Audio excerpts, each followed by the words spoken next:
Alright, what is happening, YouTube? It's me, John Denton. Now, you may have seen me on the channel Rock Reacts. You may have come from that channel to this channel, and if you have, welcome.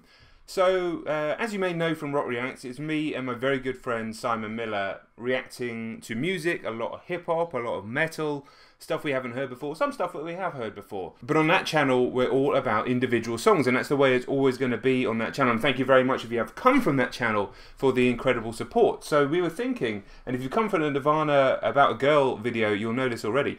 We were thinking about how can we possibly do full album reviews, because people ask for them a lot. And I thought, well, you know, how about maybe I take it to my channel, and maybe once a week I go back and look at a classic album. It can be from any genre. I'll be doing some old hip-hop stuff, some old metal stuff, some old rock stuff, anything really, or maybe some newer stuff as well. Rock Reacts is always going to be the main event.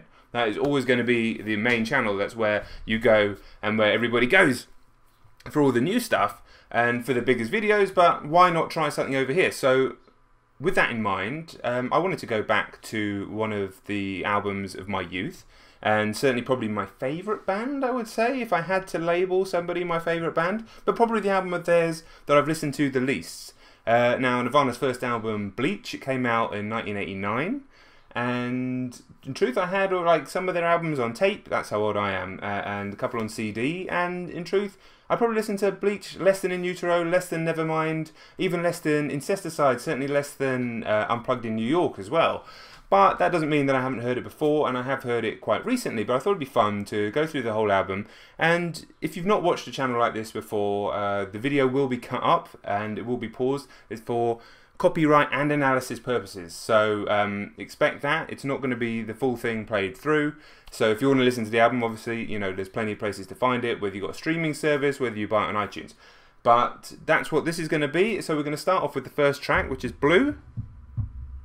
Let's go, Nirvana Bleach. Make sure you subscribe to the channel as well if you like it. Trying to grow this channel as well, and let me know in the comments where we should go next. Whether it's Nirvana and rock and metal and grunge and all that sort of stuff, or other genres like that. Like I said, I will be doing old hip hop as well. Yeah, let's do Bleach by Nirvana, kicking off with Blue.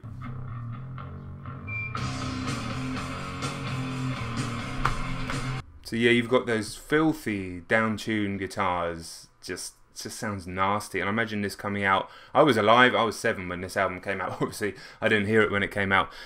I can just imagine this really like tipping up the apple cart, you know, and what was happening in music in the late 80s, and really changing everything within heavy rock and roll music.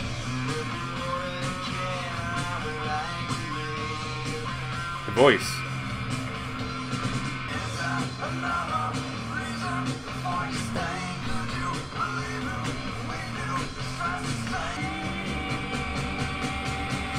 Even back then, his voice,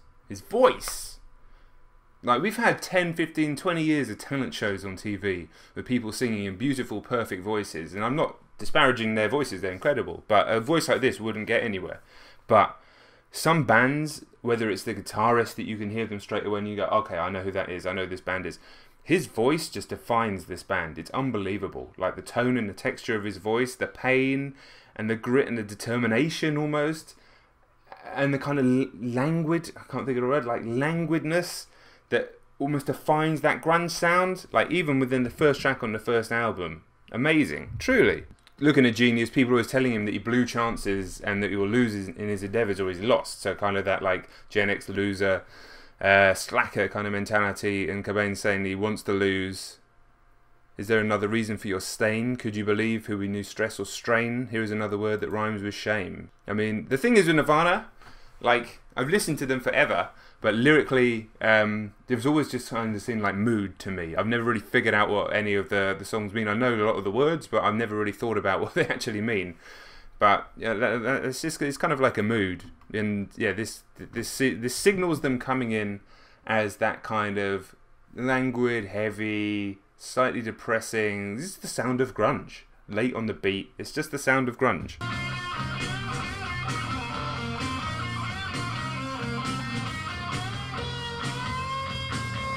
Right, Floyd the Barber.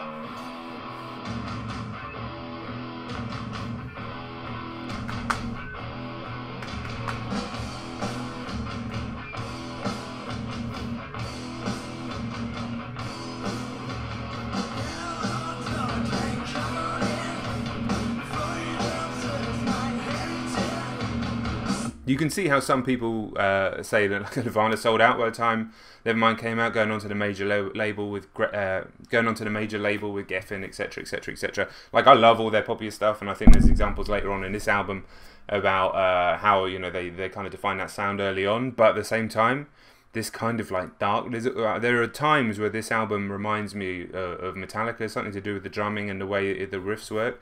This kind of reminds me of Metallica, not vocally, not really structurally, just that kind of riff and drums combination. And yeah, Floyd the Barber is just a filthy, filthy song. I love it.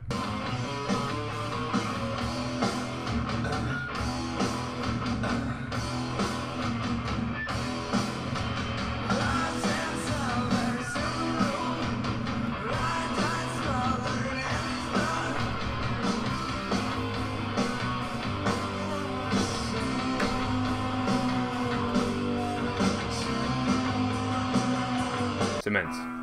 And then the contrast from that to About a Girl, which is, to me, one of the best pop songs I've ever heard. It's super simple. It's basically 2 chords, simple drumming, but just melody.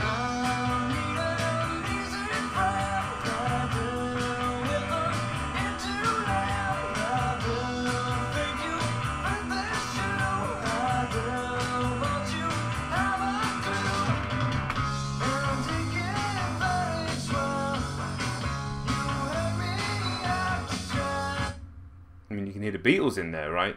You can hear that kind of change to a major chord. Like, I don't know music theory, I don't really play any instruments, so excuse me if I'm getting any of this stuff wrong.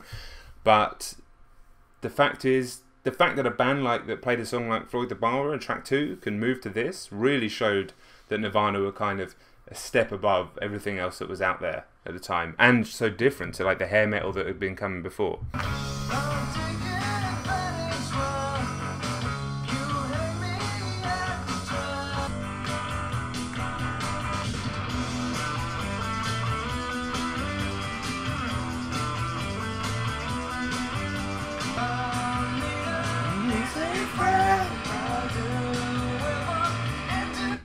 I love it when the harmonies come in later on in the song as well, because they sound really rough, especially in this recording, even more so than the Unplugged in New York recording. But it almost makes it sound like a round. I don't know if you at school. Well, when I was a kid, we had to sing these things called rounds, where like somebody would sing and then somebody else would start a bit later, and then it would all sort of layer onto each other, and everybody starts a bit later, and it creates this weird. Almost harmony. I guess it's just called a round. I don't even know, but this reminds me of that, and it works really well sonically. Classic, man. That is a classic pop song. And then back to the heavy stuff with School.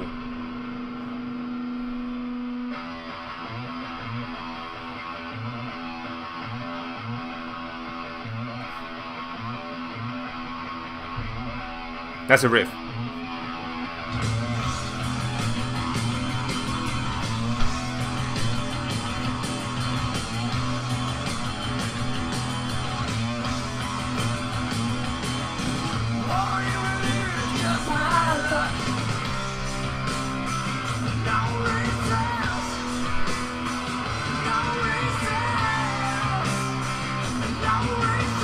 Dude, what can you say? What can you say about this tune? I'm just lost in it, man. Just heavy riff, the time signature on the chorus. I mean, this is just a phenomenal group. A phenomenal group.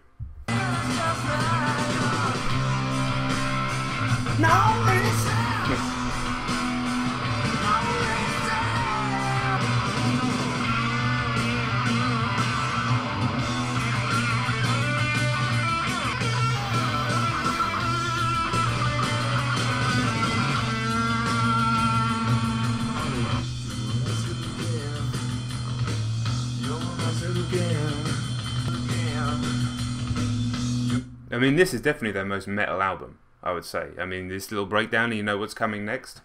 I mean, obviously, they never really veer away from being heavy. There's heavy songs on Nevermind, there's heavy songs on Neutro as well. But they almost sound heavy in the scheme of grunge, whereas this, I mean, this is almost a metal track to me.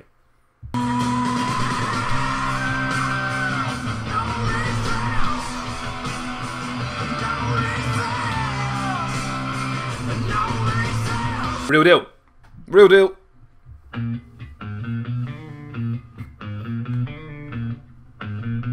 The best.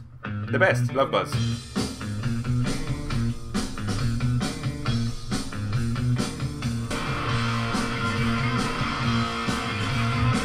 I just love the fact that this band just came along, and I'm not saying there weren't other bands that were doing music similar to this in this sort of, you know, upper West Coast scene of the US, and, you know, Sonic Youth and other bands like that. The Vaselines are obviously, you know, there are other bands doing similar things, but in terms of breaking through, and we talk about Rock Reacts about the artists that break through. Here's a band that just came along. We're just going to change everything. We're just going to change the sound of rock music forever. Here we go.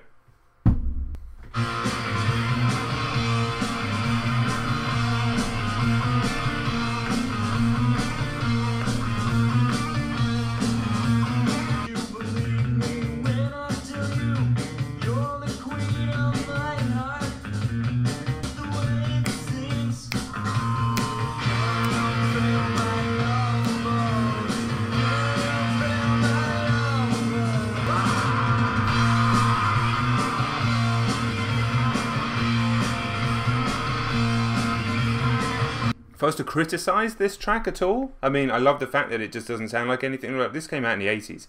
Keep hammering home the same point. Like, what the hell sounded like this? But I say, in some of the tracks as well on this album, they're all a bit too long. A lot of the, you know, this is it's like over 5 minutes, this track, and I don't really think that it needs to be that long. I don't really like criticising incredible musicians too much. I mean, who the hell am I? But at the same time, you've got to have your opinions, otherwise these things become worthless. And I say that on a few of the tracks, like even School, it could probably have been cut down by 35-40 seconds, but then again, I'm coming from the era now where we're used to 2-minute songs, 2.5-minute songs, especially in the streaming era, so maybe my attention span's just all fucked up.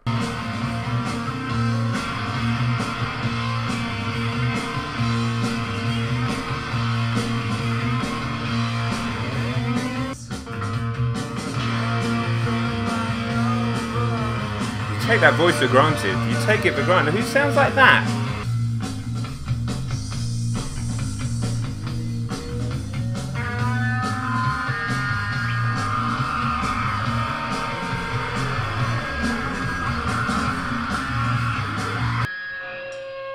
Alright, now, onto Paper Cuts. I don't really remember this track.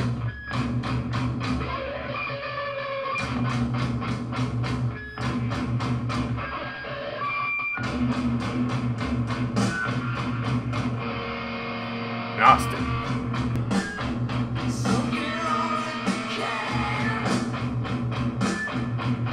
It's a tough listen, this one. It's a tough listen. You can hear that metal influence, the really heavy...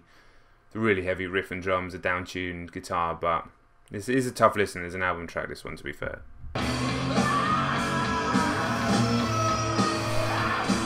Just reading about the lyrics on Genius and what the song's about, again, I've always found Nirvana quite difficult to interpret just from hearing, because, you know, it's hard, right? So about, yeah, inspired by like early Zeppelin, mistreated children growing up in a house that has black painted windows, and yeah, it's a very, very, very grim song. Very grim. Sonically, lyrically, everything.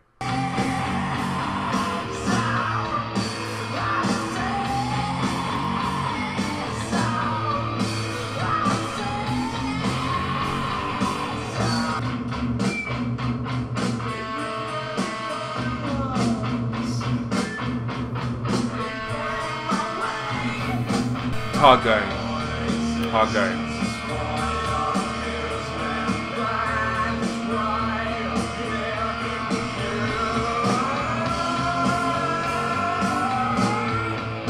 No one really likes listening to that track, do they? No. Negative Creep coming up.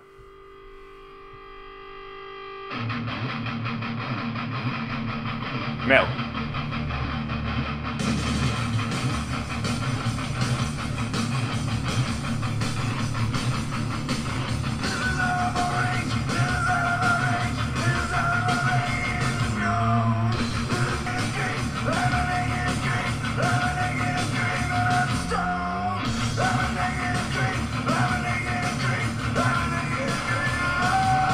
And this is more riffy and more enjoyable to listen to than Paper Cuts, but still very much like the middle of this album is it gets hard going, this album. I mean, none of it's exactly light and airy and joyous and fun and sunshine and rainbows, right?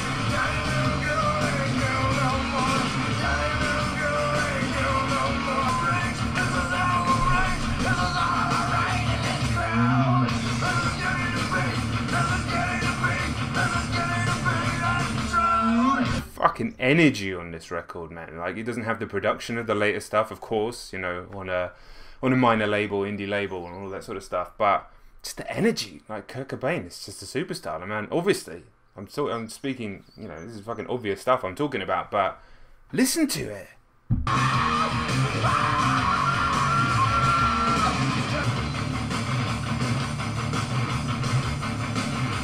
There's a proper riff.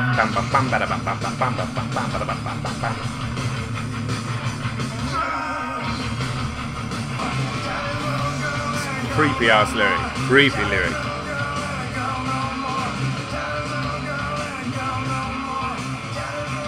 Just fading out on that. It's grim. Okay, straight into Scoff with the drums.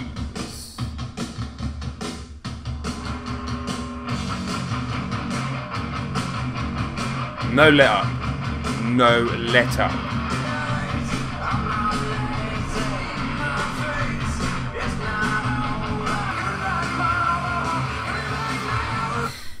I typically say Nirvana is a good band to introduce someone to the heavier side of music too. Like, most people like Smells Like Teen Spirit, but even stuff like About a Girl, stuff like Lithium, you know, there's plenty of tunes on Nevermind, even Heart Shaped Box on In Utero.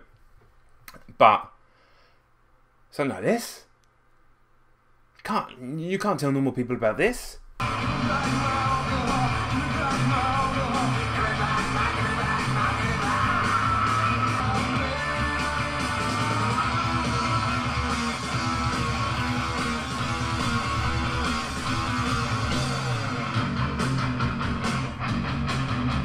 So again, looking at the lyrics up on Genius, and you know, Genius is an amazing website.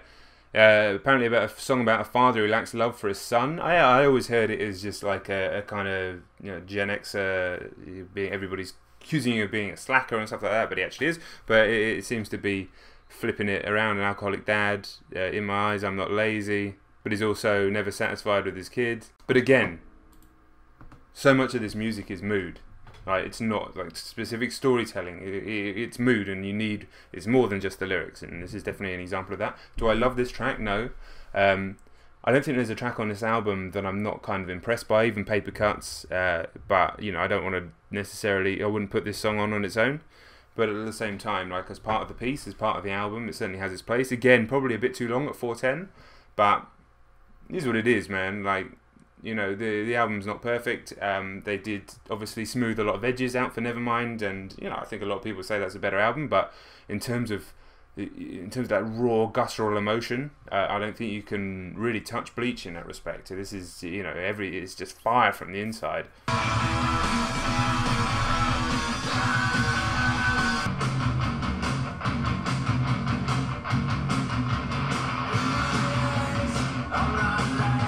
I think if this track was like 2 minutes 20 seconds, the impact would be immense. That's just my opinion on that one.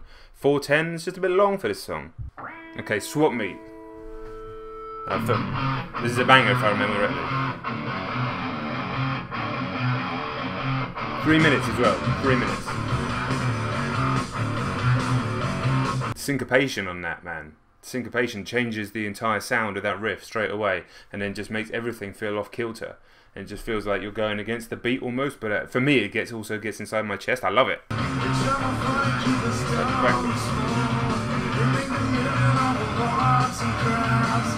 Now, definitely singing out of tune deliberately, because we've heard he's not a singer with an incredible, beautiful, perfect voice, but at the same time, like, absolutely sings in tune and can hit, you know, a wide variety of notes. This is a very narrow song in terms of its range, and deliberately sung out of tune. How many bands do that? Okay, that's interesting.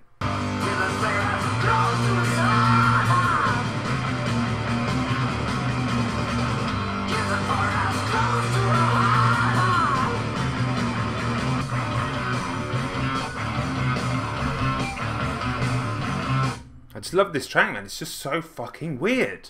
It's such a weird track. But the fact is, yeah, it is short, so you get through it quickly, and it's unusual, and it's discordant, and it's almost upsetting, but it's got a groove to it as well. It's not like Paper Cuts, which is really difficult to listen. This is like, if you can deal with the out-of-tune singing, I know some people might not be able to deal with that straight away, but if you can deal with that, I think this is a really good listen. It makes my head move.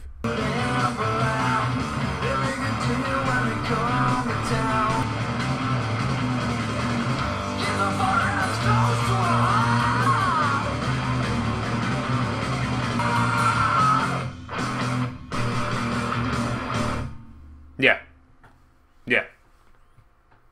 Okay. Mr. Moustache.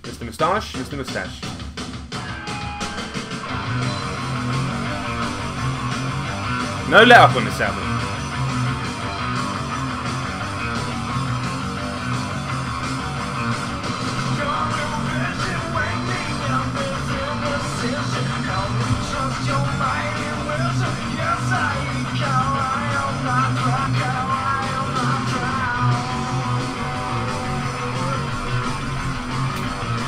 You can hear the punk in this one, right? Definitely. That riff, the kind of marching type riff.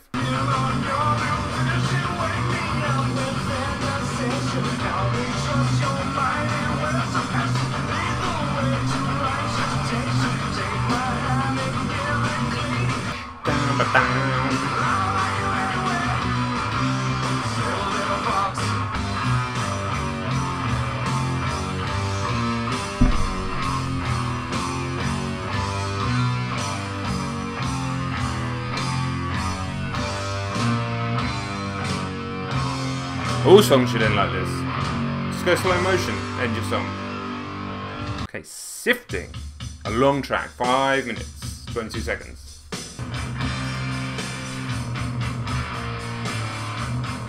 There's some Metallica to this.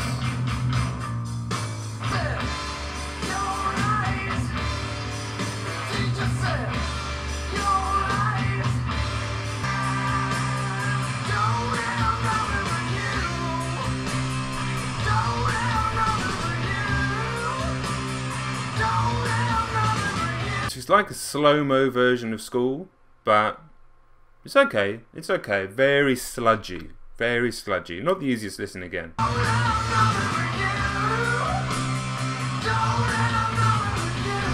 As much as I love this album, at this point in the album, you are kind of getting to the point where you're kind of done with the 2 or 3 notes, you know, the 2 or 3 notes, 2 or 3 chords down in the very, very low octaves on the guitar. There's been a lot of tracks like that, and I think this is testing your patience a little bit, perhaps deliberately.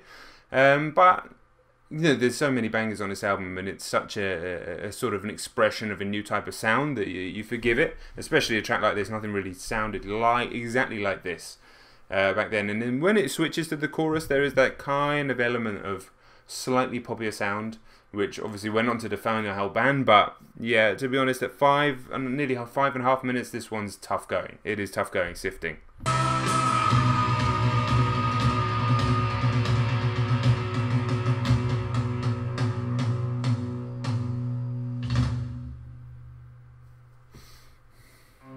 Okay, Big Cheese, second to last track. We've heard this a lot.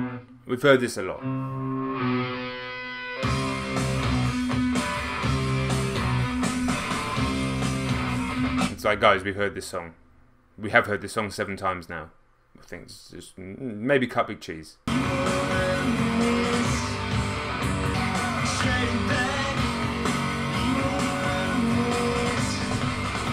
Those harmonies are a little teaser of what's to come in future Nirvana work, though. That little harmony in the chorus. But, you know, yeah, this is too similar to the other tracks. It's pretty good, actually. This is actually a much better track than some of the other ones. I was too harsh on this track. This track is actually a lot better than some of the other very similar tracks on the album. Big Cheese. You get to stay in the made-up version of Bleach in My Head.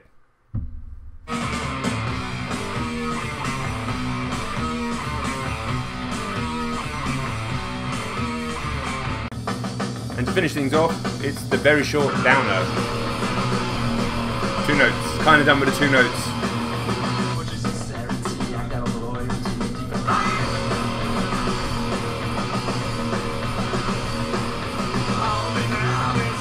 Very pumping. Very pumping.